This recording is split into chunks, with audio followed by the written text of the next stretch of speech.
Parkour. Nearly everyone who's played Minecraft has done it. It's simply the act of jumping from one place to another.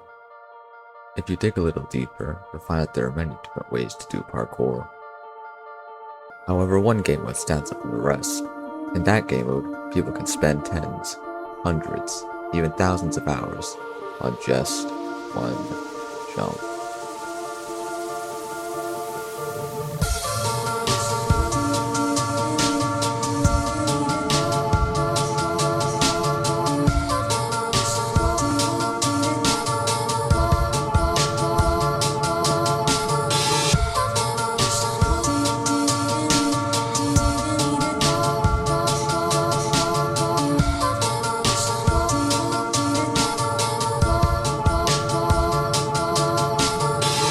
It's been more than 4 years since the last video documenting the hardest jumps in the game, and in that time, the difficulty of one jump has gone nowhere but up. But what if I told you that none of the jumps that were just shown make it in the top 10 today?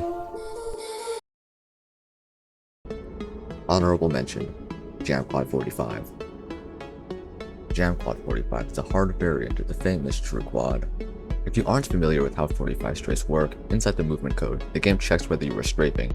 If you are, it multiplies your acceleration by 1, but if you aren't, it multiplies it by 0.98, so when not strafing, you get slowed down. This makes 45 degree strafing around 2.04% faster than moving straight. To execute a 45 degree strafe, you must snap your mouse to 45 degrees and strafe in the opposite way you turned your mouse one tick after jumping. The more accurate your timing and mouse movement is, the better the 45. To chain 45s, you simply turn to 0, jump forwards, and turn back to 45. The reason why it's called Jam Quad 45 is because instead of doing an A7 at the start of the jump, you jam, which makes this jump around 45% harder than True Quad. This jump is possible by around 0.00047 blocks. It was verified by Hanabi on August 28, 2023. There are currently 6 victors of this jump.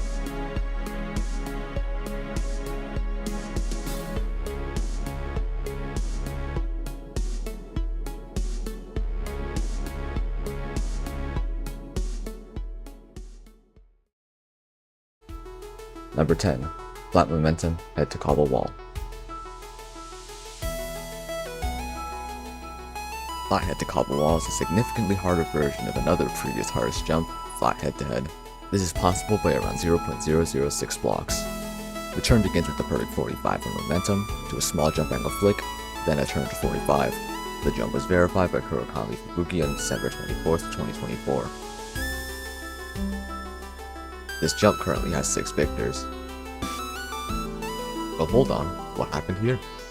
Sharing the 10th place spot, we have Flathead Defense, a slightly harder variant of Flathead to cobble wall, possibly around 0.0048 blocks, so this attempt does actually land Flathead to cobble wall. The difference between these two jumps is that on Flathead Defense, the landing block is moved down and the ceiling is added. This changes the amount of time you are airborne from 10 ticks to 11 ticks, allowing you to move for slightly longer, and that time is what makes Flathead Defense possible. It was verified by O'Lindley on August 28, 2025. This jump currently has 2 victors.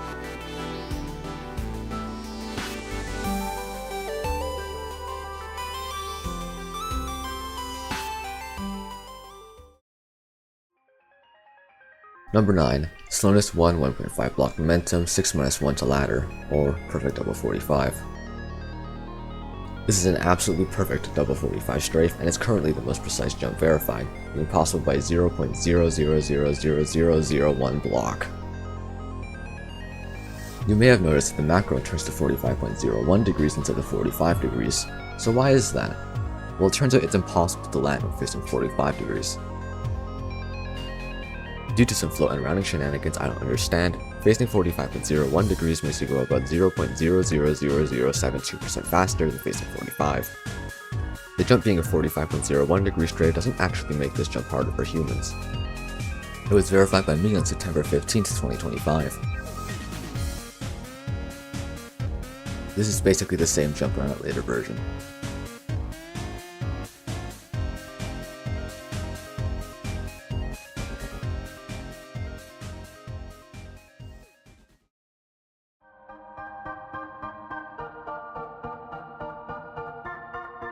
Number 8. Sidewalled single piston butterfly neo 1 block landing. This jump is way more precise than it looks and is possible by 0.002 blocks. The turn begins with a large jump angle flick to a smoother turn to around 50 degrees. This jump requires you to land on two different axes, one of which, the x-axis, being an achievement on its own, but requiring you to land on the z-axis as well makes this jump one of the hardest jumps in the game. This jump was verified more than 2 years ago by 1BMM on December 11th, 2023. This jump currently has 12 victors.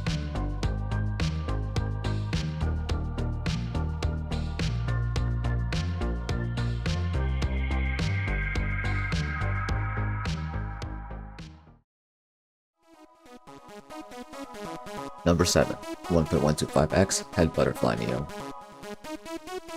This jump is possible by around 0.0025 blocks. This jump begins with some backwards momentum, an extremely large jump angle flick, then after that, there's two different ways you can continue. One, to guide your jumping, you can either do a small turnout, or slow then speed up your turn, with turnout giving a greater offset and no turnout likely being easier for humans to execute, although nobody's done it with no turnout. This jump was verified by Silence on August 25th, 2025, and currently has 2 victors.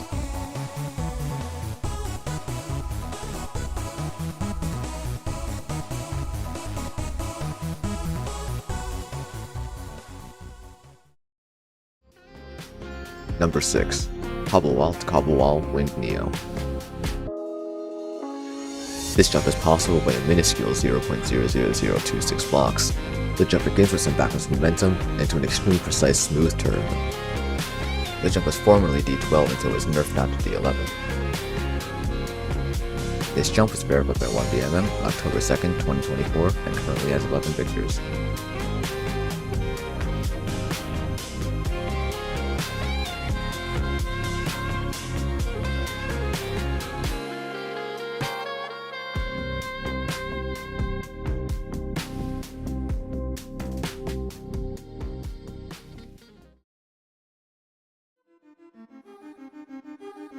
Number 5. Anvil Sidewall Trapdoor Slab Inverse Nix minus 0.5. This jump is possible by around 0.00077 blocks. A turn begins with a very small jump angle of around 5 degrees, a large turnout, and a slower flick inwards. This jump requires you to hit inertia on jump tick to land. Inertia is when your speed goes below a certain value of 0.0055 blocks per tick. And when you hit inertia, the speed in the axis you hit inertia in gets zeroed out. From this jump, it hits inertia while moving way faster than that. How's that possible? It's actually relatively simple. The inertia cutoff's not actually 0.0055 blocks. The game checks that your speed is smaller than 0.005 blocks after all movement checks apply. People get the value of 0.0055 blocks because that's the inertia threshold when airborne. You start with your speed value on the inertia tick, then you apply drag, then friction, which is just 1, which does nothing, and you end up with around 0.0055 blocks, but only while airborne. With a jump tick, the game takes the values from if you were grounded, then compares your speeds. So the game takes your speed, applies drag, applies friction, which is 0.6 when grounded, and then the game checks for inertia. This jump was verified by Melon on August 28th, 2025, and they are currently the only victor.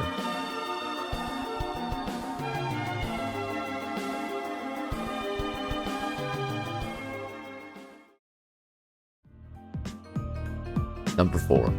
Ice Penta 45.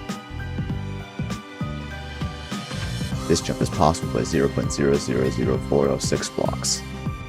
Ice Penta is currently the hardest distance jump verified. It begins with a simple jam, and then requires 5 extremely precise 45s to land. It's possible by less than Jam Quad and requires an extra 45, which makes this jump significantly harder than Jam Quad.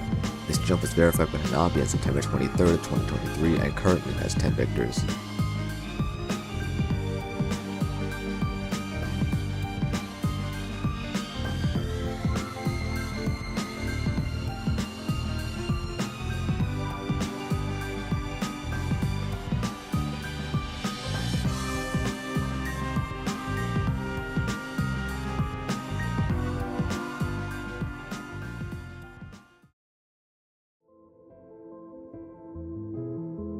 Number 3.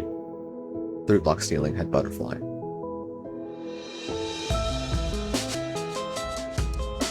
This jump is effectively a harder variant of 1.125x head butterfly and is possible by 0.0013 blocks. This turn is extremely similar to 1.125x head butterfly, being an extremely large jump angle flick, a small turnout, and a turn to 45. This jump was verified by CrossNeo on December 17th, 2025, and they are currently the only victor.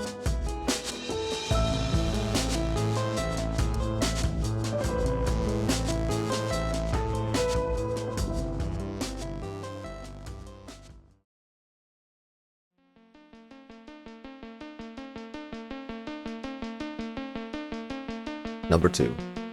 1.125Z Head Butterfly Neo. This jump is possible by 0.000375 blocks. The jump begins with some fairly complicated inputs that I won't even bother trying to explain into a jump angle, turn out, and turn to 45.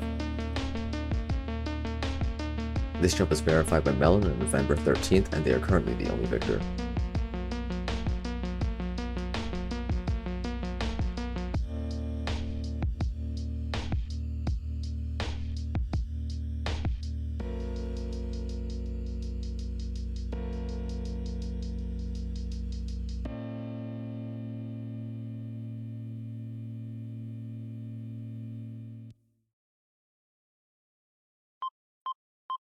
This is the final jump on this list, being harder than every jump before it. Precise 45s that match macros, extremely precise smooth turns, 100-degree jump angle flicks, difficult to execute inputs. This is the pinnacle of human achievement right now, and I introduce to you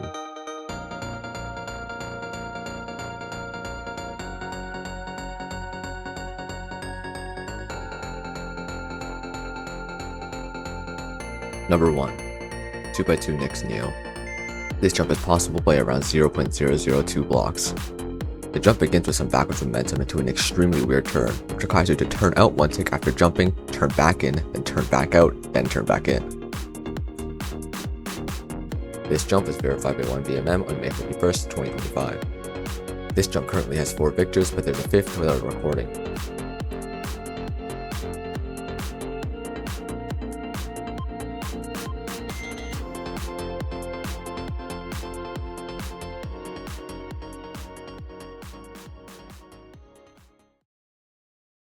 So, those were 2025's hardest jumps. In the OJ community's endless pursuit of difficulty, players have pushed the limits of what's possible. Many of the jumps previously regarded as the hardest jumps don't even compare to the jumps of today, as hundreds of people have beaten these former titans. In the span of just a few years, we went from the first D11 being verified to potentially breaking what might be the final frontier of difficulty, a D12. Maybe you might be one of the ones who are determined, skilled, and quite frankly lucky enough to beat one of Minecraft's hardest jumps.